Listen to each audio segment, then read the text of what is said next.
The night before my wedding, I went to visit my future mother-in-law. When I left, I forgot to put my coat on. I turned around to retrieve it, and right then and there, I made the immediate decision to cancel the wedding. I was already halfway from Julian's family condo back to my rented studio in Logan Square when I suddenly remembered the coat. A chill ran down my spine. It was not because the night wind of Chicago was seeping through the car window, but because of that specific coat. It was not like any other piece of clothing. It was a cream-colored V-neck cardigan. Along the collar, my mother had painstakingly hand-stitched 2 small flowers, sewing every single thread as if she were weaving her entire life into it. I slammed on the brakes. The tires locked, screeching a short, sharp line against the asphalt. The headlights of the car behind me flashed, and someone honked. I awkwardly raised my hand to wave an apology through the rearview mirror, then merged into the turn lane, looping the car around like someone who had just dropped their heart in the middle of the street. Tomorrow was the wedding. By all accounts, I should have been heading home to sleep early so that the makeup artist could meet me at the hotel by 8 a.m. I needed to protect my skin, my energy, and my dream of being a bride.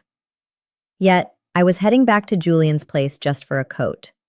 It sounds ridiculous, does it not? But in my heart, that coat was the final anchor connecting me to my mother, to her blessings, and to the ultimate warmth she had poured all her love into giving me. Before I originally moved out, she had smiled, her trembling hands smoothing the collar. She told me that her daughter was going to be a married woman soon, and that I should wear this to stay warm. She embroidered the 2 flowers to represent peace. She said that when her eyes were already cloudy and her breathing was weak, my mother passed away last winter, on a freezing night just like this one. I cried until my voice gave out, and then I lived like a mute. I only knew how to work, save money, and strive to buy a condo so she could rest in peace, even though she was no longer here. The coat was a keepsake, her final instruction, and something I absolutely could not leave behind in someone else's house, even if that house was supposed to become my in-laws' home the very next day. I parked below Julian's family high-rise in downtown Chicago. The hallway lights cast a pale yellow glow, and the wind rustled through the street-side trees like a harsh whisper. I stepped out, my high heels clicking dryly against the pavement. In the lobby's glass doors, I caught my reflection. My hair was styled in soft waves, my lips were painted a dusty mauve, and my eyeliner was sharp. A girl about to be a bride, I told myself. Harper, calm down. Tomorrow is a happy day. I stepped into the elevator. In the mirrored walls, I saw myself smiling. It was not a radiant smile, but a forced one, an attempt to reassure myself. For tomorrow's wedding, I had prepared everything as if I were preparing for a brand new life. I had picked out my wedding dress with my mother 3 months before she died. It cost $3,000. My mom said it was expensive. I told her I would only get married once, and I wanted to look beautiful.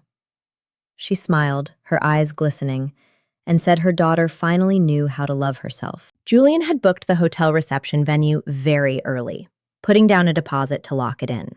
But the title to our marital condo in Lincoln Park was entirely in my name. It was a 1,300 square foot unit located near excellent school districts, a hospital, and a massive park. I had scraped together 6 years of my corporate salary, added the inheritance my mother left me, and took out a mortgage just to afford the down payment. Julian had spoken so gently then. He said it was perfectly fine if the deed was in my name because we were going to be husband and wife. What was mine was his, and what was his was mine. I believed him. I believed him with all the blind faith of my youth and our 5 years of dating. 5 years ago, I met Julian at a corporate holiday party. I had just been promoted to project lead, and he was the newly hired lead engineer. That night, I won a brand new MacBook in the company raffle.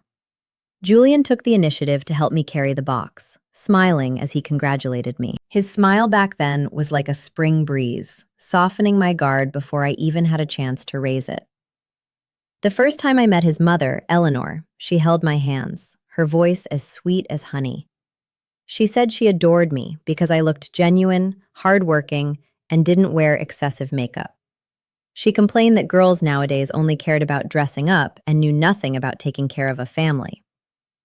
I was deeply moved, silently thinking I had hit the jackpot with my future in-laws. As for Chloe, Julian's younger sister, she was in college at the time. She chirped about her dreams and plans, telling me she wanted to follow in my footsteps and become an independent woman. I even bought her several career planning books as a gift. Those memories fast-forwarded through my mind like a movie reel. The elevator chimed and opened on their floor. I stepped out into the hallway, the motion sensor lights flickering on. Standing before the door to their unit, I took a deep breath. All I had to do was ring the bell, smile, say I forgot my coat, grab it, and leave. Simple. I raised my hand, my finger hovering just inches from the doorbell. At that exact second, a voice echoed from inside. Eleanor's voice was incredibly loud and clear, as if she were on speakerphone, completely unbothered about being discreet. Harper? She just left. God, the way that girl smiles makes me sick. She is so utterly fake. I froze, my finger turning to ice in midair. Another voice chimed in, melodic but laced with a sneer. It was Chloe.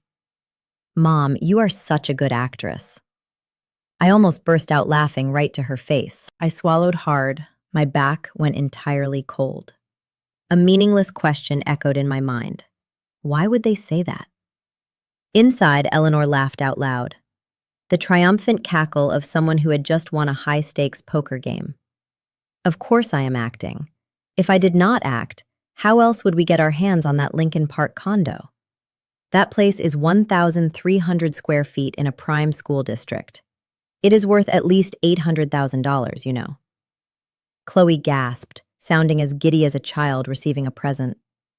Once the wedding is over, that place basically belongs to Julian. Adding his name to the deed will be easy.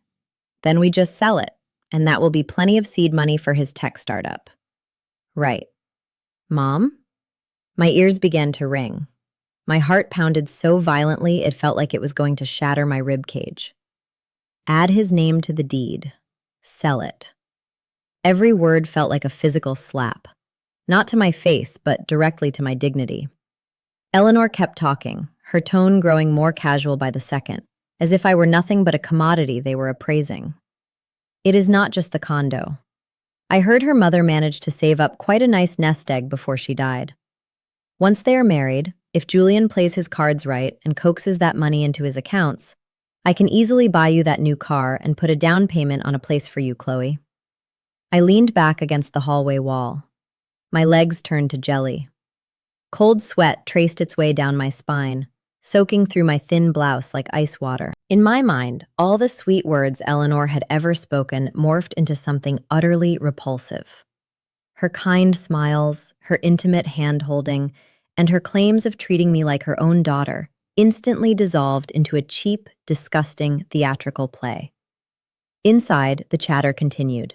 The laughter, the calculated plotting, all rang out clearly. Outside, I stood entirely petrified before the door. My hand still suspended in the air, completely unable to press the doorbell. I felt as if my entire world had just been flipped upside down right before my eyes. The heavy wooden door did not open, but the words filtering through the cracks pierced my ears and stabbed directly into my heart, sharper than any knife. As it turned out, 5 years of love, family dinners, and intimate gestures were nothing more than an elaborately staged production, and I was simply the most naive leading actress. Eleanor's voice droned on, completely unaware that her future daughter-in-law was standing right outside, absorbing every single syllable. Oh, and one more thing. Chloe, make sure Harper sheds a few tears at the reception tomorrow. Get her to talk about how much Julian loves her and takes care of her. We need both sides of the family to see Julian as a responsible, devoted family man. Chloe giggled. Do not worry, Mom. I have it all planned out. During the toasts, I am going to purposely overpour her champagne. Once she is drunk, she is a lot easier to manipulate. I shuddered, not from the cold, but from pure disgust. In that fraction of a second, something inside me shattered completely. It was not love. It was my illusion. The illusion that if I was just sincere enough, patient enough, and loving enough, I would be rewarded with a decent family. I closed my eyes and took a deep breath. No tears fell. Perhaps I was too deeply in shock, or perhaps the pain had simply surpassed the threshold for crying. Right then, my mind was wiped clean of the question, why, and replaced with one crystal clear thought. I had to save myself. I unzipped my purse. My hands were trembling, but my mind was terrifyingly sharp. I pulled out my iPhone, swiped rapidly, and hit the record button on my voice memo app. I quietly crouched down and pressed the phone right up against the bottom crack of the door. The conversation inside dragged on, growing more shameless by the minute. Once the wedding is over, the deal is sealed. That girl is a pushover and she is terrified of public gossip. Even if she wants to throw a tantrum later, she will not dare. Exactly, Mom. Everyone looking in just sees how generous our family is. If she demands a divorce after the wedding, society will rip her apart and call her an ungrateful brat. I listened to every word. My chest felt tight, but my hand held the phone rock steady. 3 minutes passed, feeling as long as 3 centuries. When I felt I had enough evidence, I stopped the recording and shoved the phone back into my purse. I stood up straight. I was no longer shaking. My mind was completely lucid. I was never going to walk through that door as their daughter-in-law. I spun around and walked briskly back to the elevator. My heels struck the marble floor much louder than when I arrived, every step feeling as if I were stomping on the shattered remnants of my own past. Inside the elevator, the mirror reflected my pale face. My lips were pressed into a tight line, and my eyes were hollow but freezing cold. I stared at myself and suddenly let out a laugh. A dry chuckle laced with bitter irony. Harper, you are such a fool, I thought to myself. But at least you woke up in time. My car sped through the night, the streetlights of Chicago blurring into faint streaks of yellow. It was only then that I remembered the coat. The embroidered cardigan was still sitting inside that apartment. I gripped the steering wheel tightly. A fierce internal tug of war raged inside me. I wanted to go back and get it. I desperately wanted it. But the mere thought of ringing that doorbell and facing those faces made me physically nauseous. Forget it, I muttered. I do not need it anymore. If that coat remained in that house, it was already tainted. Not tainted by dust, but tainted by the darkness of human greed. I merged onto the highway, abandoning the route back to their building, and drove straight to my small rented studio in Logan Square. It was 300 square feet, a tiny bedroom and a living room that doubled as a kitchen. It was small, but it was the only place I felt truly safe right now. I unlocked the door, and the cool air of the apartment greeted me. I flipped the switch. Hanging on the clothing rack, my pristine white wedding dress swayed slightly from the draft of the cracked window. The moonlight filtered in, making the sheer tulle radiate a cold glow. It looked like a beautiful but incredibly fragile dream. I stared at it for a long time and laughed out loud. "Look at you," I whispered. "So beautiful. So beautiful you almost buried my entire life." I walked over to the window and pushed the curtains aside. The night wind blew in, carrying the damp scent of the city. I pulled a pack of cigarettes from a drawer. I had not smoked in years, but tonight I needed something to keep me grounded. The smoke drifted into the air, stinging the corners of my eyes. Through the haze, old memories resurfaced one by one. 5 years ago, Julian had asked me, "Harper, if I stay poor forever, will you look down on me?" I had laughed, patted his shoulder, and replied, "If we are poor, we will work hard together. I do not need a rich man. I just need a decent one." Looking back, my words were painfully naive. These people were not poor in wealth. They were completely bankrupt in character. My phone vibrated, snapping me back to reality.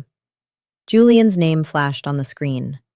I stared at it for a very long time before finally swiping to answer. "Harper, did you make it home yet?" His voice was as tender as always. "Why didn't you text me? I was worried." I leaned against the wall. My voice was so remarkably calm that even I was surprised. "I am home." "Oh, good. Are you tired today? Visiting my mom must have been exhausting for you. I almost laughed out loud. Yeah, I replied. Julian chuckled. My mom adores you. She could not stop praising you, Harper. Tomorrow is our wedding day. I watched the cigarette smoke dissipate into the room. Julian, I said slowly, let me ask you a question. Sure, ask away. Do you love me? There was a noticeable pause on the other end of the line. Why are you asking that out of the blue? He let out a forced laugh. Of course I love you. Why else would we be getting married? Right, I answered. I was just wondering. Do not mind me. Do not overthink things. Everyone gets pre-wedding jitters. Go to sleep early, okay? We have to be up bright and early tomorrow. Okay, I said, and hung up. I tossed the phone onto the couch. My heart did not ache. It was just numb. The 3-minute audio file sitting in my pocket was like a block of ice, but it was the only thing keeping me from collapsing. I turned to look at the wedding dress, then scanned my tiny apartment. Everything here was built with my own 2 hands. My career, my money, my home, my dreams. It is okay, I told myself. Tomorrow might not be a wedding, but it will be the day I finally start living for myself.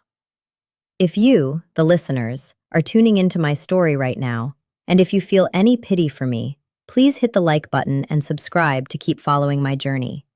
Your support is the motivation I need to continue telling the truth and sharing the comeback story of a woman who almost handed her entire life over to the wrong people.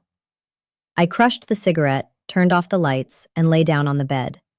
The Chicago night was endless, but inside me, a cold, harsh sunrise was slowly breaking. I hardly slept that night. Not because I was crying, and not because the pain was unbearable, but because my mind was terrifyingly alert.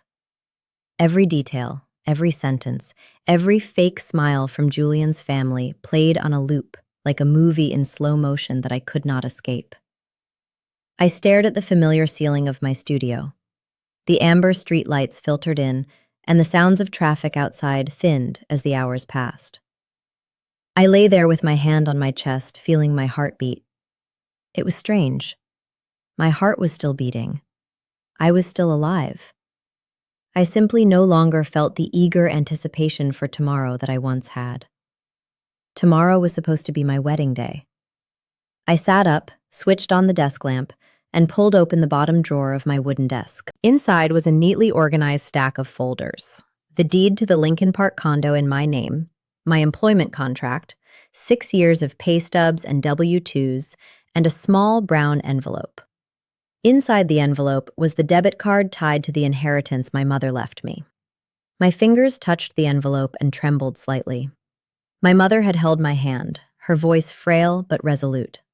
Harper, keep this money completely hidden. Do not tell your in-laws. I do not have a good feeling about this. At the time, I brushed it off, laughing and telling her she was overthinking. Now looking back, I just wanted to travel back in time, hug her tightly, and say, I am so sorry I did not believe you. I unlocked my phone, put in my earbuds, and played the audio recording again. Harper, she just left. God, the way that girl smiles makes me sick. Eleanor's voice filled my quiet room, every breath and inflection crystal clear. I did not fast forward, nor did I pause it. I forced myself to listen to the entire thing as a brutal way of burning the bridge behind me. When it finished, I put the phone down. There were no more doubts. There was no, maybe I misunderstood or maybe she misspoke. This was not a misunderstanding. It was a calculated conspiracy. I stood up and walked over to the clothing rack. The white dress still hung there, silent and alien. I reached out to touch the soft tulle, and a sudden wave of dark humor washed over me. Sorry, I whispered. It is not your fault. I just picked the wrong groom to stand next to. I straightened the dress and walked back to my desk. For the first time that night, I opened my laptop. Not for work, but to find Aunt Sylvia's phone number. Sylvia was my mother's best friend and a highly successful civil litigation attorney. When my mom was alive, Sylvia would visit often and tell me, "You need to toughen up, kid." Do not let anyone walk all over you. I checked the clock. It was 3:00, 0:00 a.m. My hand hovered over the trackpad. I hesitated for a few seconds, then closed the laptop. It was not time yet. I needed to think this through meticulously. If I canceled the wedding, what would happen? Julian's family would erupt in fury. Extended relatives would gossip. Friends and coworkers would ask intrusive questions. Some would pity me, others would judge me, and onlookers would scrutinize my every move. But if I did not cancel it, I would lose my condo, my money, and all respect I had for myself. Compared to that, what did a few rumors matter? I asked myself one simple question. If my mother were alive, what would she want me to do? The answer came faster than I expected. She would want me to survive. She would want me to treat myself with the respect I deserved. Dawn broke, pale light slipping through the blinds and painting the room in soft grays. I got up and walked into the bathroom. I splashed freezing water on my face, shocking myself fully awake. Looking in the mirror, I realized my eyes had changed. The naivety was gone. The romantic dreams were dead. All that remained was cold composure and absolute resolve. All right, I told myself, let's get to work. I changed into sharp corporate attire, a crisp white button-down shirt, tailored black slacks, and my hair pulled back into a sleek bun. Not a wedding gown, not bridal attire. This was the uniform of a woman stepping out to handle the most critical business transaction of her life. I brewed a cup of black coffee. The bitter taste coated my tongue, but it was immensely comforting. In my head, a step-by-step strategy crystallized. Step 1, announce the cancellation. Step 2, block all communication to avoid emotional manipulation. Step 3, bring in legal counsel to protect my assets and my reputation. Clean, efficient, no rambling text messages. My phone buzzed. A text from Chloe. Harper, remember to sleep in today. You have to be the prettiest bride ever later. I read the text and laughed. A genuine laugh devoid of any bitterness. Do not worry, I thought to myself. I am wider awake than ever. I did not reply. I opened iMessage and pulled up Julian's thread. His profile picture was still a photo of us smiling brightly during a vacation in Miami last year. I stared at the photo for 3 seconds, then typed out the message. Julian, the wedding is canceled. We are not getting married. No explanations, no whining, no exclamation points. I hit send. The delivery receipt popped up. My heart skipped one massive beat, then settled into a slow, steady rhythm. A bizarre wave of relief washed over me as if a boulder had been lifted off my spine. Instantly, my phone exploded. A call from Julian, then from Eleanor, then from Chloe. I watched the screen flash, calmly reached over, and powered the device completely off. It was not because I was scared.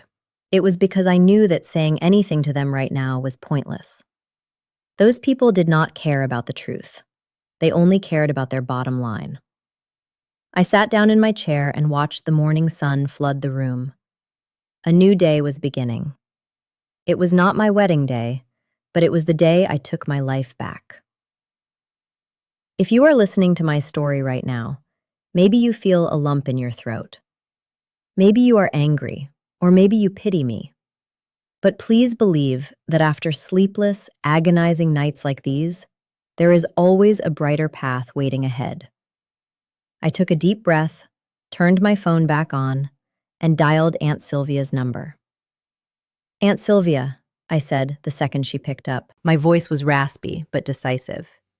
I need your help. It is an emergency. There was silence on the other end for a brief moment before her tone shifted into sharp professionalism. Tell me, what is going on, Harper? I looked out the window at the morning light hitting the brick buildings across the street. I am not getting married, I said, and I need you to help me protect everything my mother left me. Aunt Sylvia arrived at my apartment just as the morning rush hour began. She was dressed in a sharp gray pantsuit, her hair in a tight twist, her expression severe, but her eyes full of warmth. The moment she walked in, she scanned the room, her gaze lingering on the wedding dress in the corner before landing on me. "Are you holding up?" I nodded, offering a faint smile.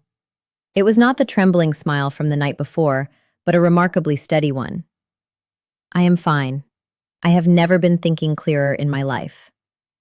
She did not ask anything else. She dropped her briefcase, sat across from me at the small dining table, and pulled out a legal pad and a pen. "Start from the beginning. Give me every detail. Do not leave anything out." I told her everything, from returning to the high-rise for the cardigan, to every word I heard through the door, to the 3-minute audio file currently sitting on my iPhone. When I played the recording for her, the small room seemed to freeze over. Sylvia listened intently, never interrupting. When the audio finished, she let out a long, heavy exhale. "You are incredibly lucky," she said slowly. "Lucky you heard them, and even luckier you had the presence of mind to hit record." I chuckled, feeling a mix of irony and absurdity. I never imagined I would ever have to do something like that. "Life hands us very expensive lessons," Sylvia replied, "but if you refuse to learn them, the ultimate price is much higher." She unzipped her briefcase and pulled out a stack of blank paper. "Listen to me very carefully. Rule number 1, you absolutely cannot fold. That family is going to try every tactic in the book. They will blow up your phone, show up crying, blame you, and even threaten you. Their sole objective is to make you cave." I nodded. "Rule number 2, you do not hand over a single original document for any property in your name, regardless of their excuses. Understood?" "Understood." "Rule number 3, Sylvia locked eyes with me. If any communication needs to happen, it happens with me present. You do not speak to them alone." Her words were not meant to be comforting. They were a lifesaver thrown to me precisely when I was drowning. My phone began to ring loudly, perfectly illustrating her point. Julian's name flashed on the screen. I glanced at it for a second, then answered. "Harper, where the hell are you?" Julian's voice had lost all its usual tenderness. He sounded frantic and deeply agitated. "Do you have any idea what kind of stunt you are pulling?" I put him on speakerphone and set the device on the table. "I am at home." "Which home?" "How dare you cancel the wedding without giving me a proper explanation?" I looked at Aunt Sylvia. She gave a slight nod. "Julian," I said evenly, "my text was very clear. The wedding is canceled. We are done." "Because of what?" Julian growled. "Tell me. You cannot just be this unreasonable." "Unreasonable?" I let out a dry laugh. "Do you genuinely want to know the reason?" "Yes, I want to hear it." I did not respond verbally. I picked up my phone, navigated to the voice memo, and hit play, holding the speaker close to the microphone. Eleanor's voice, Chloe's giggles, every single damning syllable echoed loudly. The other end of the line went dead silent, save for Julian's heavy, erratic breathing. When the clip ended, I finally spoke. "Do you need to hear any more reasons?" A long, suffocating silence stretched out before Julian finally stammered, his confidence entirely shattered. "Harper, let me explain this. My mom was just talking nonsense. That is not how I feel." "Oh, really?" I asked. "What about the condo? What about my mom's inheritance? What about getting me drunk at the reception?" "Harper, just listen to me for a second. You have completely misunderstood." Julian was losing his composure. "Do not blow this out of proportion. The wedding is entirely paid for. The guests, the venue, the caterers. If you cancel now, you are humiliating both our families." I smirked. "And did you ever stop to think that I would be losing my entire life?" Julian fell silent. Suddenly, another voice hijacked the line. "Harper, honey, do not listen to a silly recording and jump to conclusions. I only said those things because I am worried about your future with Julian." I looked out the window, the morning sun now blindingly bright. "Eleanor," I said slowly, "you do not need to put on a performance anymore. I have heard enough." "What is that supposed to mean? I have always treated you like my own flesh and blood." "If you treated me like your own flesh and blood," I interrupted, "you would not be scheming to sell my condo behind my back." Eleanor choked on her words for a second before her pitch skyrocketed. You ungrateful little brat. Who do you think you are talking to? I took a deep breath. I am talking with the truth. At that moment, Aunt Sylvia leaned in, her tone incredibly smooth, but lethal. Good morning, Eleanor. My name is Sylvia. I am an attorney, and as of this morning, Harper's legal counsel. The line went completely dead quiet. Sylvia continued. Moving forward, any and all communication will go directly through my office. Any attempts at harassment, defamation, or attempts to claim my client's assets will be fully documented and prosecuted to the maximum extent of the law. It took a long time before Julian finally spoke again, his voice noticeably shrunken. Harper, do you really want to take it this far? I stared dead at the phone. I am not taking it too far. I am stopping it right where it needs to stop. I ended the call. The room returned to silence, but it was not the heavy, suffocating silence of last night. It was the crisp, relieving silence that follows a massive thunderstorm. Aunt Sylvia looked at me, a hint of pride in her eyes. You did excellently. I slumped back in my chair and let out a long sigh. Aunt Sylvia, I said, I am not nearly as devastated as I thought I would be, because I woke up in time. I glanced over at the white dress. For the first time, I felt zero regret. I need you to help me with one more thing, I said. Over the past 5 years, Julian's family has borrowed a significant amount of money from me. I want every single cent back. Sylvia nodded. Pull all the receipts, bank statements, and Venmo logs. Separate the principal from whatever interest applies. Give it all to me. I stood up, walked to the desk, and pulled open the drawer. The printed bank statements and digital transfer logs stared back at me. Every dollar figure, a glaring reminder. Thank God I kept a paper trail, I muttered. Sylvia smiled. That is not luck. That is you being smart. Outside, Chicago was fully awake. People were still going to weddings, still offering toasts, still believing in picture-perfect Instagram posts. But inside this tiny studio, I was methodically dismantling a trap that had been set for me over the course of 5 years. I knew the storm was far from over, but at least I was standing on solid ground.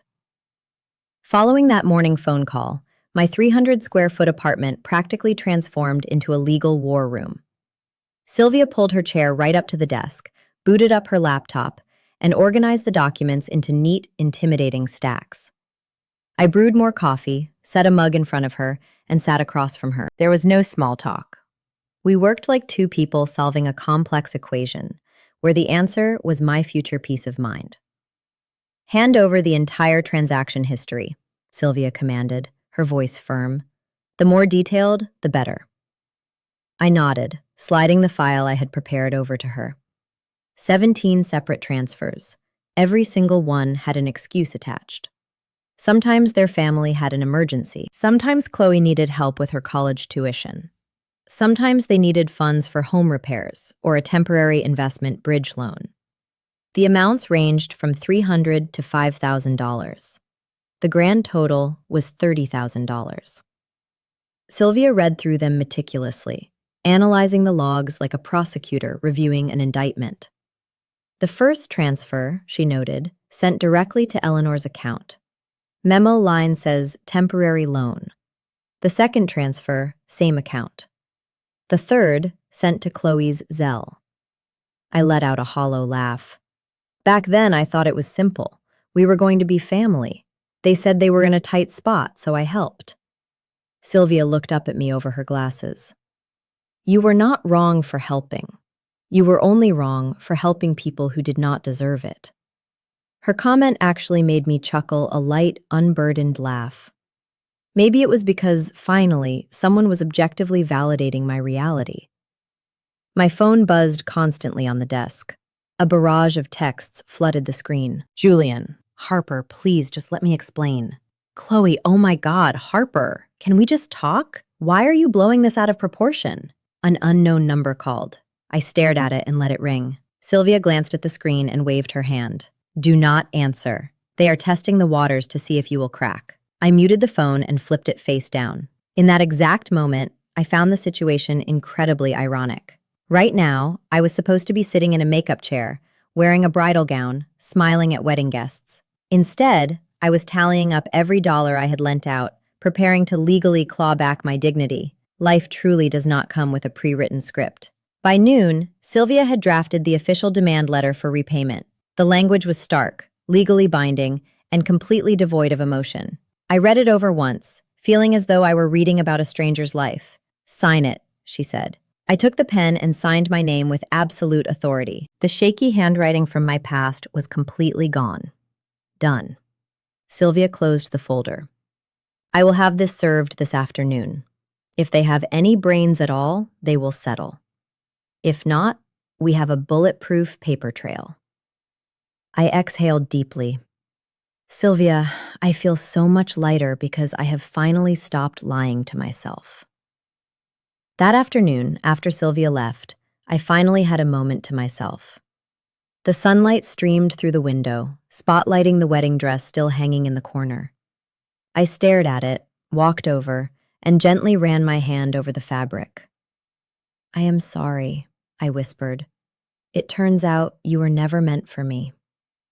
I took the dress off the hanger, folded it carefully, and placed it inside a large storage box. I didn't know what I was going to do with it yet, but I knew one thing for certain.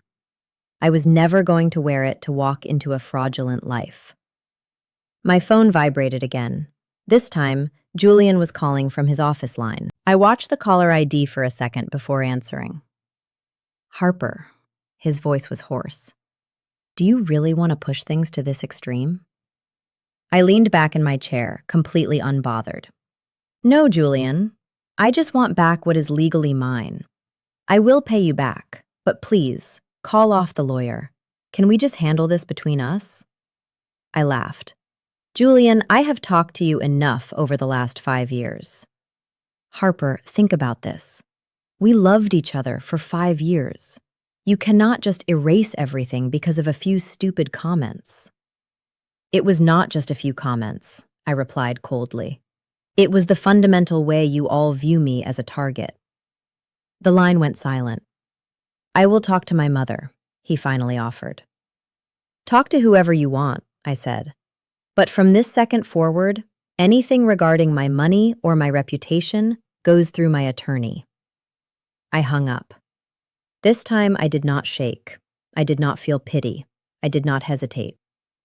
That evening, I cooked myself a simple bowl of pasta and put on a soft jazz playlist. For the first time in days, the noise in my head had completely vanished.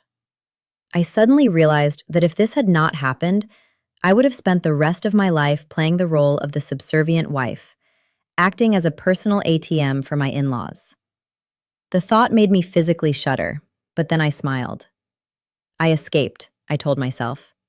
If you, the listeners, are still with me at this point, if you feel relieved that I finally stopped staying silent and taking the abuse, please hit the like button and subscribe to my channel.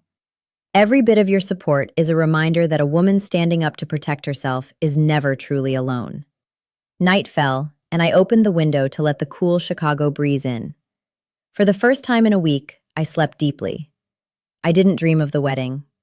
I didn't dream of the door left slightly ajar. I knew tomorrow would bring more chaos, but I was ready for it. The next morning, I woke up right as my alarm went off at 6:30 a.m.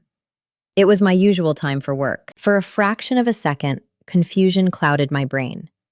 I thought, just for a moment, that today was the day I was putting on a wedding dress. Sitting in front of the mirror, I expected to hear the hum of a blow dryer and smell the hairspray. But a second later, reality rushed back in. The overwhelming emotion wasn't sorrow, it was profound relief.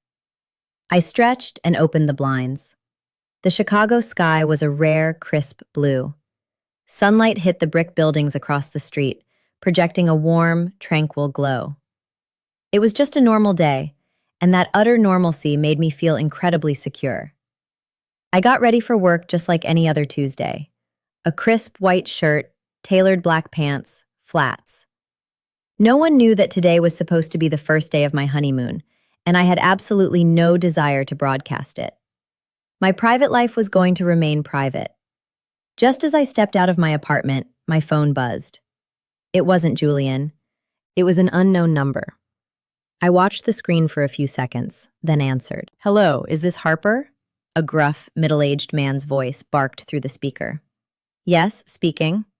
This is Julian's uncle. What on earth is going on between you two? The whole extended family is in an uproar because of this little stunt you pulled." I stopped at the top of the stairs, leaning back against the railing. "Which version of the story do you want to hear, sir?" "The truth version." "Look, kid, marriage is a big deal. If you two had a spat, you keep it behind closed doors. Why did you blow it up like this?" I smiled. "You are right. It is a big deal, which is why it requires absolute transparency. The truth is, I canceled the wedding, and I have incredibly valid reasons." "What reasons could possibly justify this mess?" I kept my answer short. "If you want the details, I invite you to contact my attorney. All the evidence is currently sitting on her desk." The line went quiet for a few seconds before his tone softened. "Harper, look, you and Julian have been together a long time. I just hope you will reconsider." "I have already considered it very thoroughly," I said. "My decision is final." I hung up. Walking out the front door, the cool wind hit my face and my heart was completely untroubled. I knew these types of calls would keep coming, but like small waves against a breakwater, they no longer possessed the power to knock me off balance. At the office, everything was business as usual. Coworkers said good morning, asked about project deliverables, and discussed upcoming meetings. Not a single person brought up the wedding. Perhaps it was because I had always kept my personal life relatively private, or perhaps it was because everyone was simply too consumed by their own lives. I suddenly realized that the world does not stop spinning just because a wedding gets called off. The wedding had only been the center of the universe in my own head. During my lunch break, I was eating a salad at my desk when my phone vibrated. This time, it was Eleanor. I stared at the caller ID, let out a heavy sigh, and answered. "Harper." Her voice was drastically different from a few days ago, bizarrely soft and pleading. "Where are you right now?" "I am at work." "Can we please just talk? Let me come pick you up, just the two of us, woman to woman." I laughed. "Eleanor, I do not think we have anything left to discuss in private." "Are you mad at me?" Her voice caught in her throat, feigning a sob. "I am an old woman, Harper. Sometimes I say stupid things. Please, find it in your heart to forgive me." I looked out my office window, watching the midday sun reflect off the skyscrapers. "Eleanor, I am not mad. I just do not trust a single word you say anymore." "What does that mean?"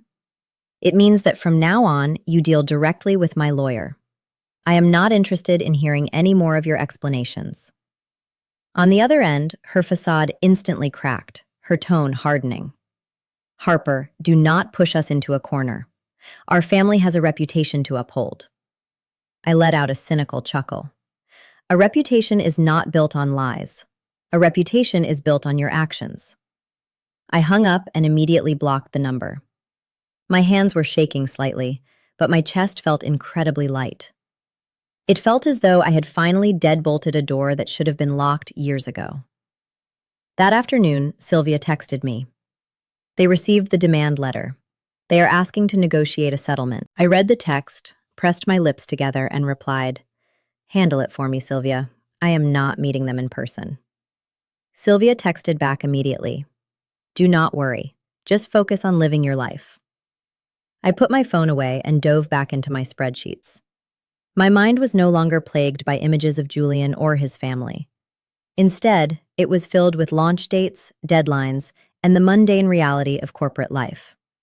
And it was exactly that mundane reality that anchored me back to my proper orbit. After work, I stopped by the local grocery store. While standing in the checkout line, I suddenly realized I was whistling under my breath. It was a habit I had not exhibited in years. Back at my apartment, I cooked a nice meal and watched the evening news while eating. Life marched on. It didn't screech to a halt just because a ceremony didn't happen. Before getting into bed, I opened my closet and pulled out a different coat, one my mother had sewn for me years ago, which I kept safely stored away. I put it on and stood in front of the full-length mirror.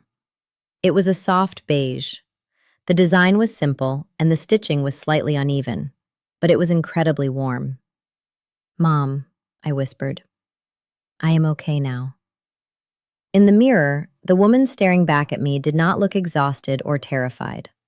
She simply radiated the calm composure of someone who had survived a massive disaster and finally figured out exactly what she wanted. I turned off the light and lay down in bed, leaving my phone on silent. There was not a single phone call capable of dragging me back into the past.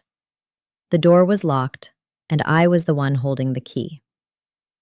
3 days after I called off the wedding, the inevitable backlash finally arrived.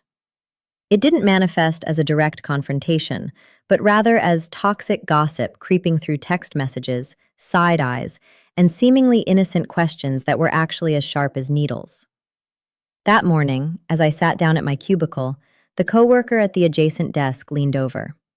Her tone was a mix of morbid curiosity and feigned sympathy. "Hey, Harper, I heard something happened this past weekend." I looked up and offered a remarkably calm smile. "Yeah, I canceled my wedding." Her eyes widened. "Seriously? Why so sudden?" "We were not a match," I replied simply. She paused for a few seconds, then nodded slowly. "Yeah, makes sense. Marriage is a lifelong commitment, after all." She rolled her chair back to her desk, but I knew the rumor mill wasn't going to stop there. By noon, my phone vibrated. It was a text from a mutual acquaintance who had attended several dinners with Julian's family. "Harper, I heard a crazy rumor that you dumped Julian because he didn't make enough money. Is that true?" I read the text and actually laughed out loud. Not because I found it funny, but because it was so predictably textbook. I typed exactly 2 words in response. "Not true." Then I set the phone down. I offered no defense. I engaged in no arguments. That afternoon, Sylvia called. "The other camp has started their smear campaign," she was blunt. "They are telling everyone you looked down on Julian's income and made outrageous financial demands." I stood by the office window, watching the rush hour traffic build up on the streets below. "I figured as much, Sylvia. Do you want me to issue a formal statement to shut them down?" I shook my head even though she couldn't see me. "Not yet. I have no desire to get into a public mudslinging contest." "Are you sure?" "I am sure. The people who genuinely know me do not need an explanation. And the people who want to believe the worst about me won't care about the truth anyway." Sylvia let out a heavy breath. "You really are your mother's daughter." I smiled. My mom had said those exact words to me years ago when she was falsely accused of something at work. Over the next few days, the rumors spread like wildfire. Some people texted me directly to fish for details, some beat around the bush, and others simply stared at me differently in the break room. I chose the absolute best strategy to deal with it. I lived my life. I showed up to work on time, crushed my deliverables, ran meetings, and presented data as if a canceled wedding was the least interesting thing about me. Every evening, I cooked dinner, read my books, and did light yoga. My life refused to be derailed by gossip. Sometimes, when I was completely alone in my apartment, I would momentarily wonder if I should defend myself publicly. But then I would recall the sheer greed in Eleanor's voice behind that door, Chloe's wicked laugh as she plotted to steal my condo, and the chilling reality of that 3-minute audio clip. I knew that my silence was not a sign of weakness. It was a badge of self-respect. One evening, I received a call from Julian. It was from an unknown number, but I recognized his voice the second he spoke. "Harper?" He sounded completely exhausted. "I just want to ask you one question." "Go ahead." Did you ever actually love me?" I leaned back into my sofa, staring at the amber light casting shadows on the wall. "I did love you," I said truthfully. "I loved you a lot." "Then how could you be so cruel?" "I am not being cruel," I cut him off. "I just refuse to blind." The line went dead silent. "Harper," he whispered. I finally realized how badly I messed up. I exhaled. Julian, whether you messed up or not does not matter to me anymore. Can't you just give me one more chance? I shook my head. There are some doors that, once closed, only cause more pain if you try to pry them back open. He didn't argue. The call ended in absolute silence. That night, I wasn't sad, nor was I feeling triumphant. I just felt a fleeting emptiness in my chest that was rapidly filled with profound peace. A few days later, Sylvia called with an update. They agreed to the repayment terms, she announced. We are splitting it into 3 installments of $10,000 each. The first wire transfer hits your account next week. I nodded into the phone. Thank you, Sylvia. Do you want to be present to sign the settlement agreement with them? No, I replied instantly. You have my power of attorney. Handle it. Done. I hung up and stood by the window for a very long time. Outside, the Chicago skyline was illuminated. The city functioned flawlessly, completely indifferent to personal tragedies. I suddenly realized that since the night I called off the wedding, I hadn't shed a single tear over losing Julian. I had only cried for the naive version of myself who had placed her faith in the wrong people. And now that that version of me was gone, my tears had dried up too. If anyone were to ask me if the vicious rumors hurt, I would say yes. But that pain was absolutely nothing compared to the agony of chaining myself to a life where I didn't belong. I opened my closet and pulled out the storage box containing my wedding dress. I didn't open it. There was no rush. Everything required time, including letting go completely. I sat down on my bed, opened my journal, and wrote a single sentence. Silence isn't weakness. It is having the strength to know you no longer need to prove anything to anyone. I closed the journal and turned off the lamp. Outside, the traffic hummed and the city roared. But inside my small apartment, I was learning how to stand tall amidst the rumors, relying solely on my own 2 feet. That week dragged by at a snail's pace, as if the city had intentionally slowed down to let me catch my breath. Going to work in the morning, coming home at night, walking those familiar streets, I started to notice something strange. The chronic anxiety that used to sit heavily in my chest was completely gone. In its place was a quiet, empty space. It wasn't intimidating. It felt like a room that had finally been deep cleaned after years of hoarding useless junk. On Friday afternoon, as I was finalizing my end-of-week reports, my phone buzzed. A banking notification popped up on my screen. It was brief, robotic, and entirely devoid of emotion, yet it made me freeze for several seconds. A wire transfer of $10,000 has been credited to your account. I stared at those digits. I didn't jump for joy. I didn't breathe a massive sigh of relief, and I didn't feel the euphoric high I had expected. I just felt grounded, solid, like watching a brick being placed exactly where it was supposed to be in a foundation. Sylvia called minutes later. Installment 1 is cleared, she said. They didn't dare miss the deadline. Yeah, I replied. Thank you, Sylvia. How do you feel? I thought about it for a second. I feel completely normal. Sylvia chuckled softly. That is the best reaction you could have. Normal means they no longer have you by the throat, financially or emotionally. After I hung up, I leaned back in my office chair and stared out the window. It was late autumn. The clouds hung low and the sunlight was pale. A coworker walked past my desk, smiled, and commented, "You look incredibly relaxed today, Harper." I am, I smiled back. I just tied up some loose ends. Big project? Learning how to let go, I replied. She pry further, just nodded knowingly, and walked away. Some things don't translate well in office small talk, and keeping them to yourself is more than enough. That evening, I got back to my apartment earlier than usual.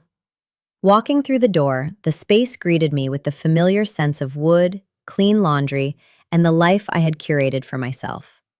I flicked on the lights, sat down at my desk, and opened my banking app. Not to obsess over the balance, but to validate to myself that everything was returning to its rightful order. I remembered every time I had Zelled or Venmoed Julian's family money. Sometimes I was in the middle of dinner, sometimes stuck in a meeting, sometimes rudely awakened at midnight by a frantic text about an emergency. Every time I hit send, I used to tell myself, "It's okay, helping family is a good thing." But deep down, There was always a nagging, vague anxiety that I forced myself to suppress. I didn't have to suppress anything anymore. I went to the closet, pulled out the box containing my wedding dress, and set it on the bed. I sat across from it. For a long time, I just stared at the cardboard lid without opening it. "You know what?" I whispered, as if talking to an old friend. "Some things are beautiful, but they aren't meant to be kept." I finally lifted the lid. The white gown lay perfectly folded inside, unwrinkled, entirely untouched by the day it was supposed to celebrate. I ran my hand over the tulle. It felt cool and weightless. There was no pain left, no regret, just a distant, fading sense of nostalgia. I closed the box. I hadn't fully decided what its ultimate fate would be, but I knew with absolute certainty that I was never going to wear it into a counterfeit marriage. My phone vibrated. A text from Chloe, Julian's sister. "Harper, we paid the first installment. I really hope you can just drop the past and move on." I read the text, but didn't immediately reply. A few minutes later, I typed a single sentence. "Paying back a debt is a legal obligation, not a favor." Then I blocked her number. No extra words, no opening the door for unnecessary debates. That weekend, I deep cleaned my apartment. I didn't just clean to remove dust, I cleaned to purge. I threw away items tied to old memories, things I had bought specifically because I thought I would use them in my future marital home. With every item I tossed into the donation bin or the trash, I felt fractionally lighter. Around noon, while wiping down my bookshelf, I found an old photograph hidden between two novels. It was a picture of Julian and me from our very first trip to the beach in Florida. We were both grinning ear to ear, our hair whipping wildly in the wind. Looking at the photo, I wasn't angry. I wasn't sad. I just felt a profound sense of pity for the two people in that picture, because they had genuinely believed life was infinitely simpler than it actually was.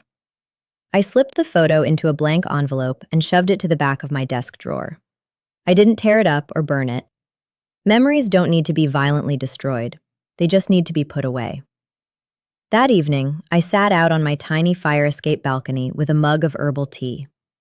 Down below, neighborhood kids were playing, delivery drivers were zooming by, and the sounds of urban life echoed off the brick walls. For the first time in weeks, I felt fully reconnected to the real world.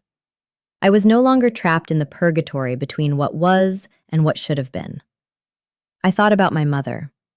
I thought about her telling me to protect my assets and protect myself. At the time, I didn't grasp the gravity of her words. Now, I understood completely. "Mom," I whispered into the wind, "you don't have to worry about me anymore." A warm sensation blossomed in my chest. It wasn't an explosive, cinematic joy. It was a durable, quiet peace. When night fell, I lay in bed and scrolled through the news on my phone for a bit before turning it off. I was officially cured of the urge to check if anyone had called or texted. My universe no longer revolved around ghosts from my past. Before falling asleep, I jotted down a note in my journal. The money came back. But more importantly, my mind is no longer being held hostage. I turned off the lamp, and the darkness wrapped around my room like a protective cocoon. And inside that cocoon, I knew I was evolving slower than I might have liked, but with absolute certainty. A month after the canceled wedding, I realized that some wounds don't require time to heal. They just require the unvarnished truth to stop the bleeding. My life slowly settled back into a familiar rhythm. It wasn't loud, it wasn't dramatic, but it was solid. I felt like someone who had finally learned how to stand completely upright in a windstorm. That morning, I woke up earlier than usual. The air was crisp, the sunlight thin. I brewed my coffee and stood by the window, watching the neighborhood wake up. The local coffee shop across the street was already pulling espresso shots. The rhythm of life felt remarkably close and authentic. My phone buzzed, a text from Aunt Sylvia. "Installment 2 has cleared, right on schedule." I read the message and typed back a single word. Understood. No emojis, no exclamation points. Because at this point, the money was just money. A logistical detail of my life, not a chain wrapped around my neck. I got dressed for work. Right before grabbing my keys, My eyes landed on the storage box in the corner of the room containing the wedding dress.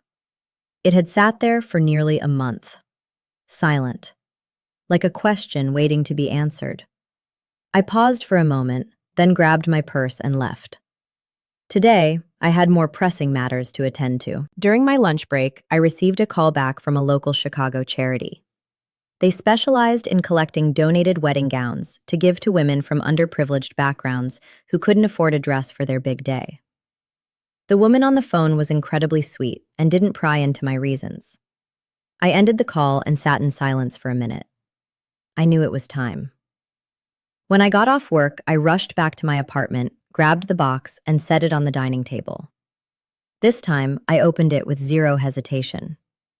The white gown was still breathtaking, but it no longer felt like a chokehold on my throat. I carefully transferred the dress into a garment bag and slipped a small handwritten card inside.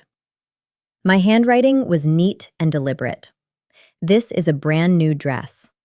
May the woman who wears it walk into a marriage filled with honesty and respect. I didn't sign my name. When I arrived at the charity's boutique, a young volunteer greeted me. She unzipped the garment bag and her eyes went wide. "Oh, wow, this is practically designer. It is so new." "Yeah," I smiled, "but I don't need it anymore." The girl looked at me, hesitating slightly. "Are you sure you don't want to keep it? Aren't you sad to part with it?" I thought for a second. "No," I replied, "because I kept something much more valuable." She nodded, her eyes glistening slightly. Walking out onto the Chicago streets, twilight had set in. The street lamps flickered on. My chest wasn't hollow as I had once feared it might be. Instead, it was filled to the brim with an indescribable sense of relief. It felt as if I had successfully returned a dream that never belonged to me in exchange for reclaiming my actual reality. Later that evening, I got a text from my best friend, Sienna. "Word on the street is you donated the dress?" "Yep." "Damn, you are built tough."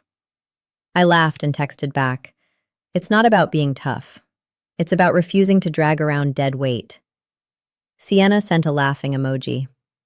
"I'm booking us a weekend cabin trip to upstate Wisconsin. You need to breathe some pine air." "I'm in," I replied. I locked my phone and sat on the edge of my bed. My mind flashed back to the version of myself from just a few months ago, a woman frantically juggling love, duty, and the paralyzing fear of loss. The current version of me wasn't necessarily smarter or inherently superior. I simply had the guts to face reality a little sooner than most. That night, Sylvia called. "The final transfer is scheduled for next week. Once that hits, the books are permanently closed." "Got it," I said. "Thank you for everything, Sylvia. I know this was a headache." "It was nothing compared to the headache you dodged," she chuckled. "Aunt Sylvia," I said softly, "I don't ever want to hear another update about that family again." "I know, you won't. Rest easy, Harper." I hung up and turned off the lights. Lying in the dark, I didn't picture a door slightly ajar. I didn't hear mocking laughter echoing behind my back. The only sound was the steady, rhythmic breathing of a woman completely at peace. If you, the listeners, have followed my story this far, if you felt the rage, the pity, and the ultimate relief when I refused to walk into a catastrophic marriage, please hit the like button and subscribe. Your love and support are a massive source of encouragement, proving to me and countless other women that choosing yourself is never the wrong choice. The next morning, I threw on the beige coat my mother had made for me and walked out the door. The coat wasn't a designer brand. The stitching wasn't flawless, but it was warm.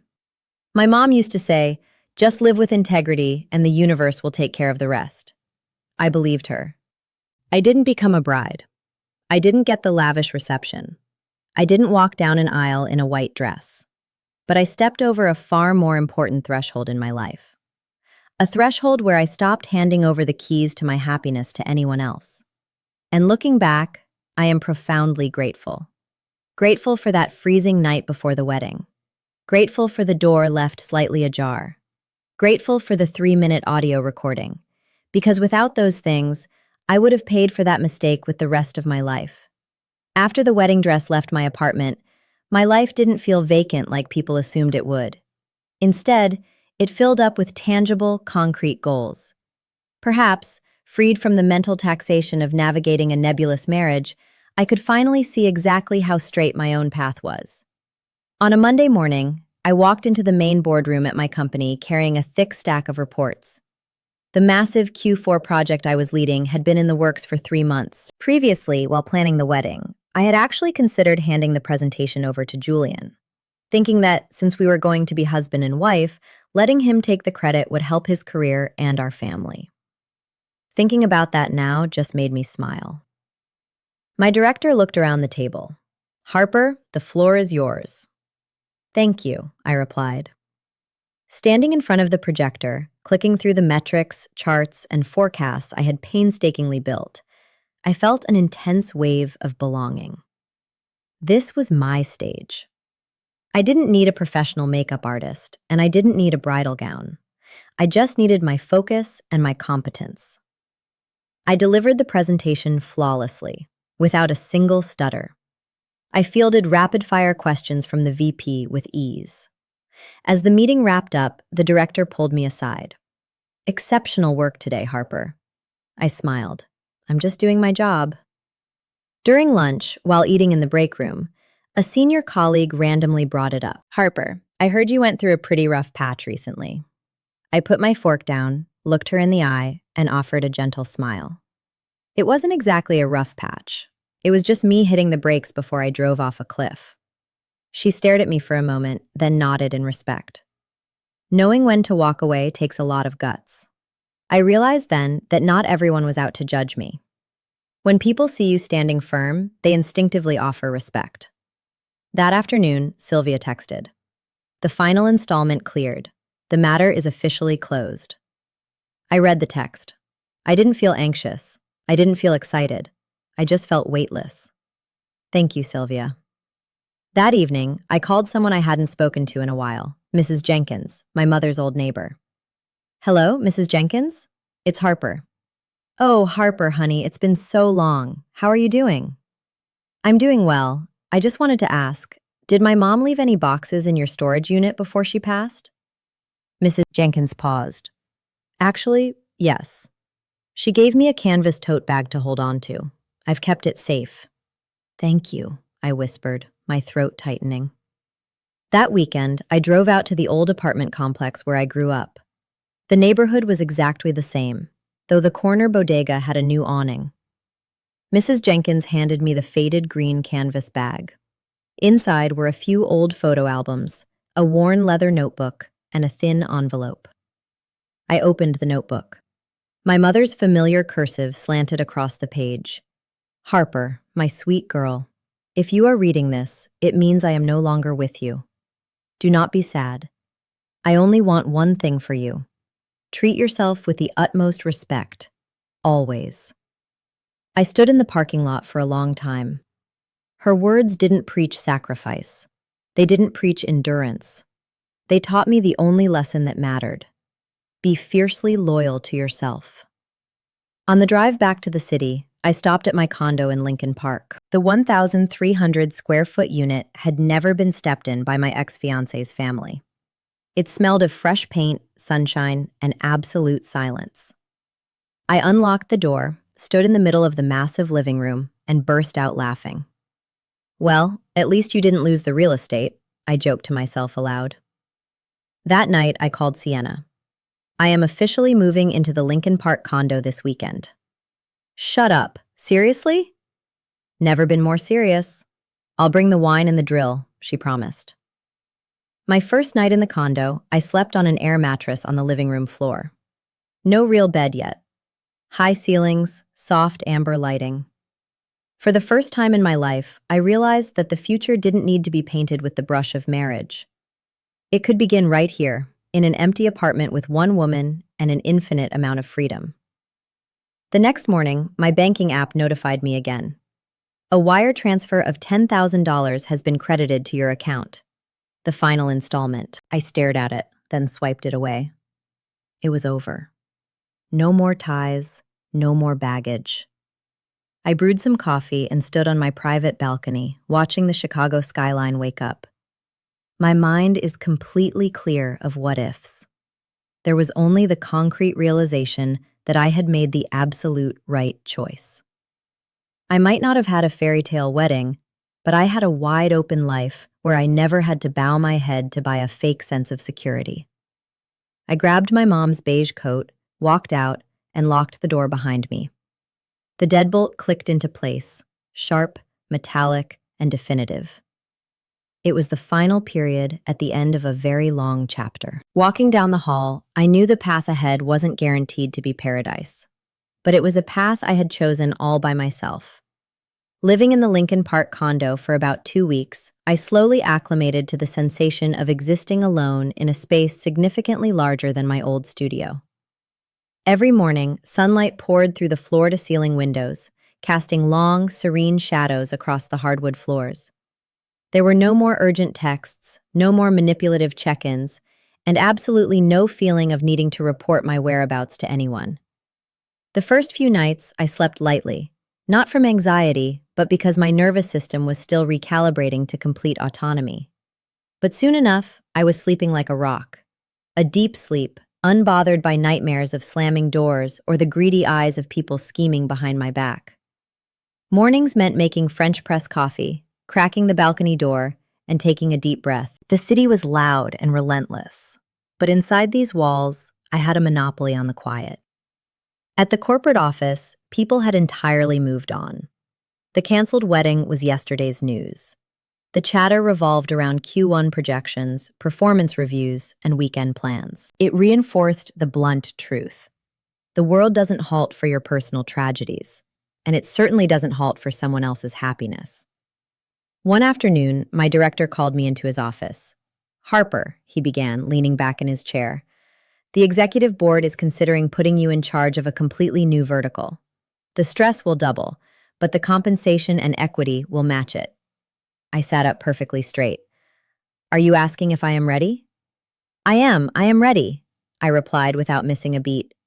He nodded and smiled. I thought so. Walking out of his office, my heart beat a little faster. Not out of fear, but out of pure adrenaline. It was a familiar feeling, one I had denied myself for years. In the past, whenever an opportunity arose, I factored Julian in first. Will he feel emasculated? Will his mother think I'm too career-obsessed? Those questions were dead and buried. That evening, I spent hours organizing the condo. Sienna came over to help me mount a bookshelf and hang a few minimalist art prints. We chatted while we worked, the power drill whirring intermittently. "You've changed, you know," Sienna observed, dusting off her hands. "How so?" "You're lighter," she smiled. "Before, you constantly looked like you were carrying the weight of the world on your shoulders." I thought about it for a second, because I used to think my happiness relied on keeping everyone else satisfied. And now? Now I realize that as long as I don't betray myself, I am good. Sienna didn't add to that. She just nodded. Some conversations don't need a profound conclusion. That weekend, I drove out to Graceland Cemetery to visit my mother's grave. The sky was an unbroken blue, the autumn breeze crisp. I laid a small bouquet of white hydrangeas against the headstone and sat there for a long time. I didn't cry. I didn't complain. I just talked to her about mundane things. My promotion, the new condo, the salmon recipe I had perfected. "Mom," I whispered, "I'm doing great. I don't have to pretend anymore." The wind rustled through the oak trees, sending a shower of golden leaves to the grass. I took it as her response. On my way back, I stopped at a high-end grocery store in the Gold Coast. Standing in the checkout line, I realized I was smiling at absolutely nothing. Not for any specific reason, but just because my life felt incredibly sufficient. One night, while curled up on the sofa reading, my phone lit up with a text from an unsaved number. "Harper, it's Julian. I just want to say I am so sorry." I stared at the glowing screen for several minutes. I wasn't angry. I wasn't trembling. I didn't feel the slightest urge to reply. Eventually, I deleted the text. It wasn't out of spite. I just no longer had the bandwidth to play the role of the gracious forgiver to make a guilty man feel better. Some apologies arrive too late, and the best thing you can do is refuse to let them drag you backward. In the following weeks, I started running along the lakefront trail every morning. With every mile, sweat poured down my back and my mind cleared. I felt intensely connected to my own body, my own breathing, my own heartbeat. Everything belonged to me. I wasn't sharing it, and I wasn't rationing it out. One morning, while stretching by the water, an older woman walking her golden retriever smiled at me. "A young woman running out here so early. You must have a lot of discipline." I smiled back. "I'm just learning how to live on my own terms." She nodded, her eyes crinkling. "That is the best thing you can learn." Her simple comment resonated with me for the rest of the day. That night, looking around my beautifully furnished living room, I realized a fundamental truth. Happiness isn't about adding another person to your life. It is about not having to shrink yourself to fit them in. I grabbed my journal and wrote a new entry. Being ordinary isn't terrifying. What is terrifying is living a life that doesn't actually belong to you. I put the pen down and switched off the floor lamp. Outside, the Chicago skyline sparkled. Inside, a brand new chapter had begun, quiet, unassuming, but undeniably real. Winter arrived late that year. Chicago in late December wasn't bone-chilling yet. It was just cold enough to justify a heavy wool coat. I had fully adapted to my new rhythm, a rhythm completely devoid of wedding logistics, catering menus, and managing in-laws, revolving entirely around my own ambitions. On a Friday afternoon after work, I stopped by a cozy coffee shop near the Riverwalk. It had dim lighting and played soft jazz. I brought my MacBook, intending to tweak some slides for a Monday presentation. It was a perfectly normal day until I heard a familiar voice near the back of the cafe. "Harper?" I looked up. Julian was standing there. He looked thinner, wrapped in a dark overcoat, his eyes a mixture of shock and extreme hesitation. For a fraction of a second, I thought I might panic, but no, the overwhelming emotion was simply detachment. He looked like a stranger. "Hi, Julian," I said, giving a polite, brief nod. He stood frozen for a moment before pulling out the chair across from me, keeping a respectful distance. "I didn't expect to run into you here." "I work nearby," I replied. "I pop in sometimes." The atmosphere wasn't tense, but it certainly wasn't warm. It felt exactly like two people who used to know everything about each other, suddenly realizing they were just strangers who shared a past. Julian stared at me, his expression conflicted. "You look so different. How so? You look at peace," he said quietly. I smiled.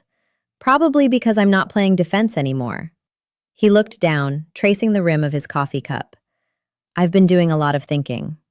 He began to bring up the past. "Okay," I said, neither encouraging nor stopping him. "I am sorry," he continued, his voice barely above a whisper, "for not protecting you, for letting things get so out of hand." I looked at him for a long time, not to weigh whether or not I should forgive him, but to verify something much more important. Did his words have any power over me anymore?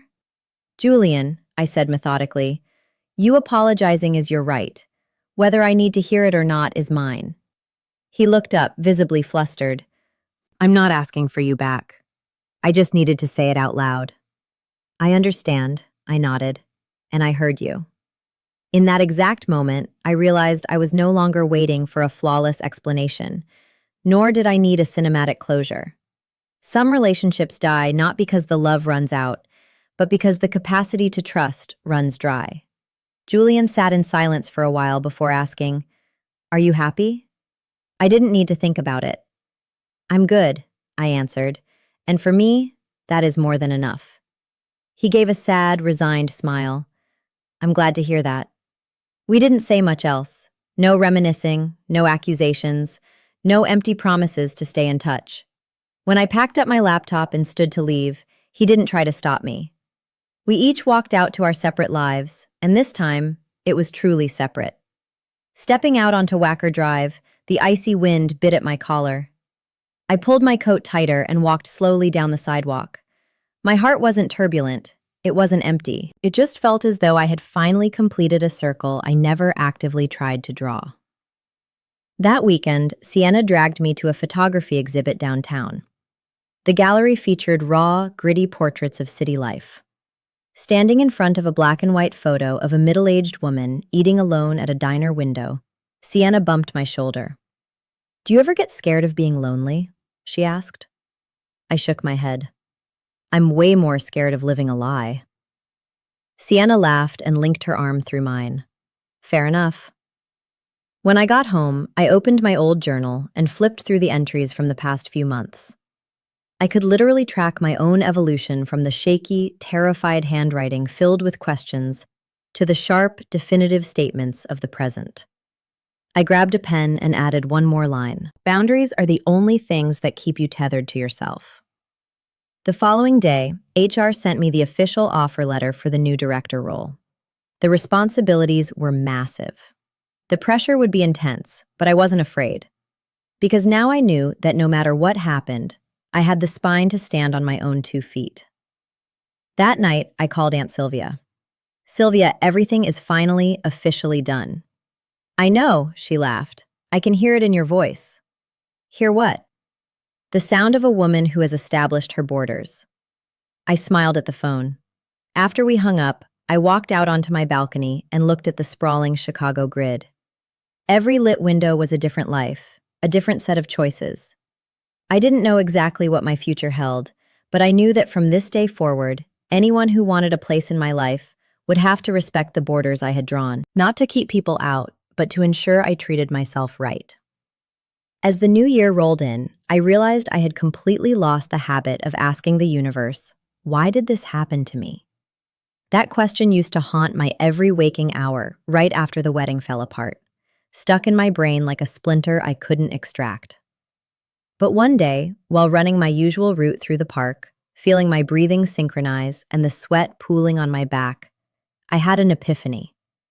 Asking why doesn't propel you forward. Asking, how am I going to live from this day forward does. Work swallowed me into a new demanding vortex. The new vertical I was directing left zero room for distraction. Back-to-back strategy meetings, vendor negotiations, putting out fires tasks I used to shy away from because I was terrified of being too aggressive or outshining my partner. Not anymore. I stepped up. I took accountability. I spoke with clarity and made ruthless decisions. There were days when the stress was so heavy I came home, dropped my bag, and lay flat on the living room rug staring at the ceiling in complete silence. But strangely, it wasn't a toxic, soul-crushing exhaustion. It was the satisfying fatigue of someone hauling themselves in the right direction. One afternoon, after a massive pitch to a new client, my VP pulled me aside. "Harper, I'm going to be honest. If you were the same person you were 6 months ago, I would never have handed you this portfolio." I laughed. "And now? Now I sleep easy, knowing you're at the helm." I carried that compliment with me the entire train ride home, not because I needed corporate validation, but because it confirmed that my transformation wasn't triggered by someone abandoning me. It was triggered by me abandoning an obsolete, fearful version of myself. That weekend, Sienna invited me to her family's cabin in upstate Wisconsin. A quiet, rural area with apple orchards and roosters waking you up at dawn. I accepted immediately. We took a bus up, chatting the whole way about absolutely everything. "Are you terrified you're never going to get married?" Sienna asked, half joking, half serious as we watched the farmland blur by. I looked out the window. "Sure," I said, "but I am infinitely more terrified of marrying the wrong person." Sienna snorted. "Heard that." "Because I've already paid the tuition for that lesson," I added. Nights at the cabin were pitch black. We sat on the porch, wrapped in blankets, drinking hot cider and listening to the crickets. Neither of us brought up the past. We didn't dissect male psychology or debate modern marriage. We talked about small, tangible things. A new hobby to try, a trip to Europe to plan, a complex recipe to attempt. I realized then that happiness doesn't require massive, cinematic milestones. It thrives in the moments when you no longer feel the need to hide from yourself. Back in the city, I received an email inviting me to a short executive training program in New York City. The old me would have agonized over it. Who will watch the apartment? Is it too much time away from the relationship? The new me replied, confirmed within 5 minutes. That trip unlocked something else inside me. Intense boardroom debates, networking with brilliant, fiercely independent women from all over the country. Everyone had a story. Some were divorced, some were fiercely single, some were happily married. But the common denominator was that none of them used their relationship status to calculate their net worth as a human being. One night, at a networking dinner in Manhattan, a woman a few years my senior asked me, "Do you ever panic about ending up alone?" I thought about it, then gave her the truest answer I had. I panic about living a lie far more than I panic about living alone. She smiled, raising her wine glass. Then you've already won half the battle. I didn't ask what the other half was, but I knew in my gut it meant I had stopped making excuses for people who treated me poorly. When I returned to Chicago, I instituted a new ritual. One day a month, I completely unplugged. No friends, no overtime, no social media, just me. I cooked, read, walked by the lake, and journaled. I didn't write for an audience. I wrote to hear my own internal monologue clearly. On one page, I wrote, "I used to think I needed someone to choose me. Now I know I have to choose myself first." One rainy evening, while watering the pothos on my balcony, a mutual friend texted me, asking if I'd be open to a blind date with a guy she knew. The text was polite and entirely pressure-free. I read it. I wasn't annoyed and I wasn't thrilled. I just typed back, "Thank you, let me think about it." I wasn't slamming the door on new possibilities, but I also wasn't throwing it wide open out of desperation. The contrast between this calm ambivalence and the frantic clock-is-ticking panic of my mid-20s was staggering. Later that night, I stood in front of the bathroom mirror. The woman looking back at me wasn't a bride-to-be, nor was she a traumatized victim. She was just a regular woman who knew exactly what she would and would not tolerate. "You are doing great," I told my reflection. Outside, a steady Chicago rain tapped against the glass. I brewed a cup of chamomile tea and sat by the window, listening to the storm. In that fleeting moment, I didn't need a 5-year plan. I didn't need an insurance policy on my future. I just needed the absolute certainty that when I woke up tomorrow, I would still be living a life that I had actively chosen, and that was more than enough. Time slipped by so quietly that if you weren't paying attention, you'd assume nothing had changed. But I knew better. Day by day, something inside me had settled, solidifying like the surface of a lake after a violent storm. The water was glass. No more ripples from unanswered questions. No more undercurrents dragging me back into a closed chapter. On a bright spring morning, when the sun was finally warm enough to leave the balcony door open, I stood in front of the full-length mirror in my newly redecorated bedroom. The glass reflected a woman in a simple cashmere sweater, her hair tied back in a messy bun, her face bare of makeup, but her eyes piercingly clear. I stared at myself for a long time, not to scrutinize a flaw, and not to pump myself up with fake affirmations. I just looked at myself the way you look at a loyal friend who has walked through hell right beside you. "You did good," I whispered. It wasn't a pep talk. It was a delayed, profoundly earned acknowledgement. An acknowledgement that, when the chips were down, I didn't abandon myself. Work was demanding. We were in the final sprint of the Q2 rollout. I was practically living between conference rooms, bouncing from department to department. Some nights I didn't leave the skyscraper until it was pitch black outside. Stepping out into the biting wind, my stomach would rumble, reminding me I had skipped dinner. But instead of breaking down, I felt a bizarre, intoxicating joy. It was the joy of a woman who knew exactly where her feet were planted and exactly where she was walking. One evening, while reviewing Q3 projections, my VP stopped by my desk. "Harper, have you given any thought to moving into the VP suite next year?" I looked up, genuinely caught off guard. "I haven't thought that far ahead, to be honest." "Well, I have," he said flatly. "And you should," I smiled.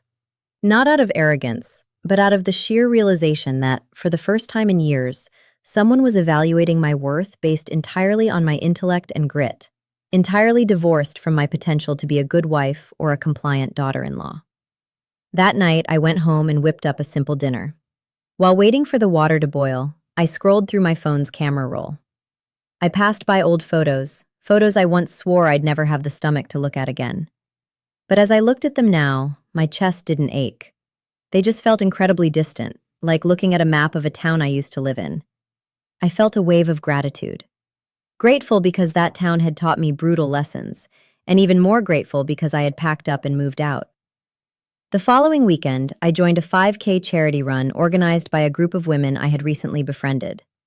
The park was packed at dawn, everyone shivering in their windbreakers, laughing and stretching. While lining up at the starting corral, a girl next to me asked, "What's your goal pace today?" "Just finishing," I laughed. "Same here." She grinned. "Just running for the hell of it." Exactly. For the hell of it. When the horn blew, my sneakers hit the pavement in a steady rhythm. The cool air filled my lungs. I felt every muscle fiber, every strike of my foot against the asphalt. Every step was a silent manifesto that this body, this life, belonged exclusively to me. I wasn't leasing it out, and I wasn't letting anyone else drive. After the race, the group went out for brunch. The mimosa-fueled chatter was vibrant. Nobody interrogated me about my marital status. Nobody dug into my past trauma. We debated career moves, swapped podcast recommendations, and mapped out summer road trips. I realized that when you stop slapping a damaged goods label on your own forehead, the world stops reading it. That afternoon, I opened the windows of my condo to let the spring breeze flush out the stale air. On my coffee table, my journal was now thick with pages. I flipped back to the beginning, tracing the arc of my own survival. From the panicked, frantic scribbles of a woman betrayed to the clean, architectural logic of my recent entries. I grabbed a pen and added a new page. There comes a day when you no longer need to prove to anyone that you're okay. Because you finally are. Later that night, Sienna dropped by with takeout. We sat cross-legged on the rug, eating Thai food straight from the cartons. "Do you ever regret it?" Sienna asked, her voice dropping to a serious register. "Regret canceling the wedding?" "Yeah." I chewed my food, thinking for a split second. "No. If I regret anything, it's that I ever doubted my own intuition in the first place." Sienna nodded, pointing her chopsticks at me. "You're a different breed now, Harper." "Different because I'm no longer terrified of losing things," I replied. "Losing what? Losing a guy, losing a relationship, losing a social status? Now, the only thing I'm terrified of losing is myself." Sienna didn't reply. She just raised her Diet Coke and tapped it against my can. After she left, I sat alone in the quiet apartment. The amber glow from the streetlights painted the ceiling. I thought about the gauntlet I had run, not to mourn it, but to officially close the book on it. Some traumas don't need to be surgically excised from your brain. They just need to be filed in the correct cabinet of your memory. I stood up and surveyed my home. The potted plants, the curated bookshelves, the plush rug. Every single item was here because I wanted it here. At this exact moment, my life wasn't a cinematic masterpiece, but it was authentic, and it was mine. Before getting into bed, I stood in front of the mirror one last time. The woman looking back didn't possess a blindingly radiant smile, nor did she carry a tragic shadow. She was just at peace. And I realized that peace is actually the rarest, most lethal form of strength. "You have nothing to be afraid of," I said aloud. Outside, Chicago was winding down for the night. And for the first time in an eternity, I climbed under the covers and fell asleep without smuggling a single anxiety about tomorrow into my dreams. That spring faded into summer effortlessly. There were no dramatic plot twists, no grand cinematic epiphanies, and certainly no shocking midnight phone calls to throw my heart into arrhythmia. My life had locked into a steady, reliable orbit. And the sheer predictability of it made me realize that this was the sanctuary I had been hunting for all my life. Not a crowded reception hall, and not the title of someone's wife. On a Sunday morning, I woke up naturally. I opened the balcony doors, letting the mild morning sun wash over the living room. It wasn't blinding, nor was it hidden behind clouds. It was just right. I brewed a cup of Earl Grey tea, sat on my wooden patio chair, and watched the street below. The sidewalks were alive with joggers, dog walkers, and people carrying grocery bags. Everyone had their own private universe of stress and joy. None of them knew that I had once stood on the absolute precipice of a disastrous marriage. And none of them needed to. It simply didn't matter anymore. My phone vibrated. A notification from my bank confirmed my auto savings transfer. There were no pending wires, no outstanding debts, and no financial strings attaching me to anyone else's greed. I glanced at the screen and turned the phone off. The numbers that used to induce panic attacks were now just data. Around noon, I strolled down to the neighborhood farmer's market to buy some fresh produce and a fillet of wild-caught salmon. The vendor, a friendly guy who recognized me, smiled as he wrapped the fish. "Cooking up a feast today?" "Roasted salmon and asparagus," I smiled back. "Going all out for just one person, huh?" He chuckled. I paused, then answered honestly, "Because I want to eat something delicious." He laughed, handing me the bag. But to me, it wasn't a joke. It was a profound truth that required no philosophical justification. I deserved to be treated exceptionally well, especially by myself. That afternoon, an email popped up from HR. It was the finalized paperwork for my promotion to director. There was no massive office party, no popping of champagne, just a brief, legally binding document outlining my new salary and my new reality. I read it twice, nodded to the empty room, and signed it digitally. This was the dividend of every day I chose to put my head down, focus, and refuse to shatter when my personal life exploded. As the sun began to set, I drove out to Graceland Cemetery one last time before the season changed. The sky was turning a bruised purple, and the evening breeze was picking up. I laid a bouquet of white daisies against my mother's headstone and stood there in silence for a long time. "Mom," I whispered into the twilight. I never made it down the aisle, but I did it right. There were no tears. There was no lingering regret. There was only absolute crystal-clear serenity. I knew with every fiber of my being that if she were standing next to me, she would be nodding in approval. Driving back into the city, my mind drifted to that beige coat she had sewn for me. The coat that had forced me to turn my car around the night before my wedding. The coat that led me to that hallway, to that door, to that devastating truth. If I hadn't turned the car around that night, this story would have ended in a suffocating tragedy.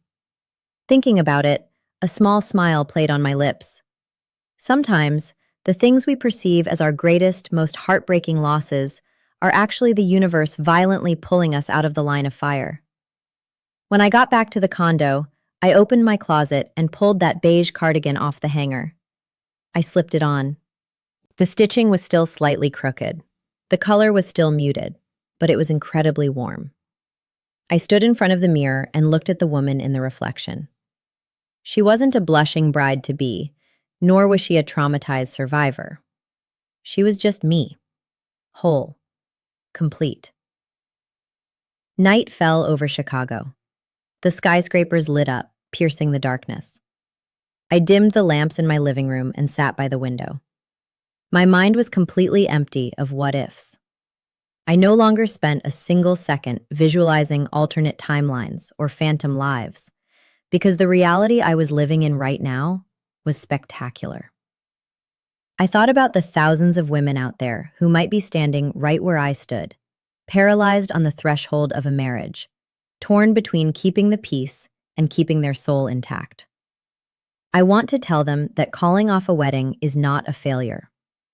True failure is walking down the aisle into a life where you have to constantly shrink yourself just to fit into someone else's narrative. Before getting into bed, I opened my journal and wrote the final lines of this chapter of my life.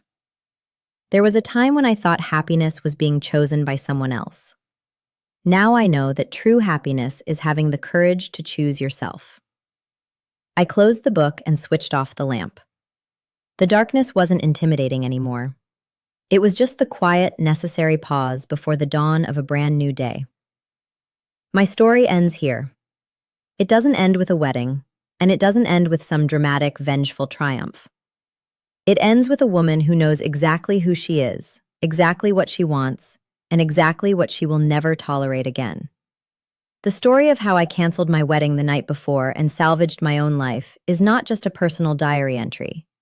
It is a blaring siren for anyone listening, especially women. In marriage and in relationships, love is never enough if it lacks respect, transparency, and safety. Do not ever walk into a life that forces you to trade your dignity just because you are afraid of gossip, afraid of your biological clock, or afraid of sleeping alone. The greatest lesson I took away from the ashes of my relationship is that a woman must secure her financial independence, fortify her emotional independence, and have the sheer audacity to draw hard boundaries. A partner who genuinely loves you will never view you as an asset to be liquidated, nor will they ever treat your sacrifices as a baseline expectation. When you are strong enough to choose yourself, you completely lose the fear of losing people who never deserved you in the first place. If you are standing on the precipice of a massive of life decision right now, take a breath, step back, listen to your gut. Sometimes, hitting the emergency brake is the most massive leap forward you will ever take.